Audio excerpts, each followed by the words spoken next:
That looming government shutdown, less than 5 days to go before the money runs out, and the threat of a shutdown is already hitting home in everyone's 401k. The stock market sliding on fears of paralysis in Washington. ABC's John Carl is tracking it all from the White House. And John, your new reporting overnight suggests the chance of some kind of shutdown still quite high. It is, George, because Congress is simply running out of time. Here's how it will play out.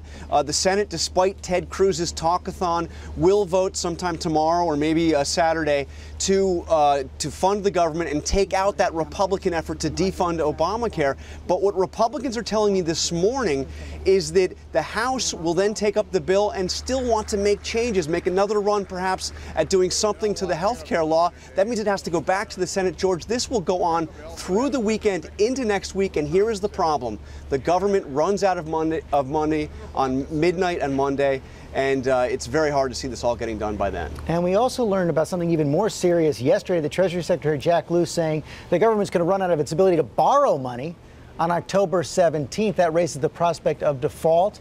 And right now there's a showdown on that as well, with the Republicans demanding big reforms in return for raising the debt limit.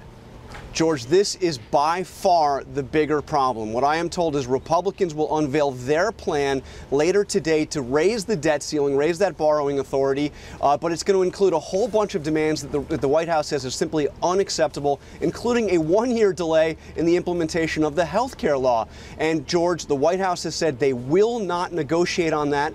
That means there is nothing going on when it comes to negotiations, and no solution on the horizon at all. We will be watching closely. Okay, John Carl, thanks very much.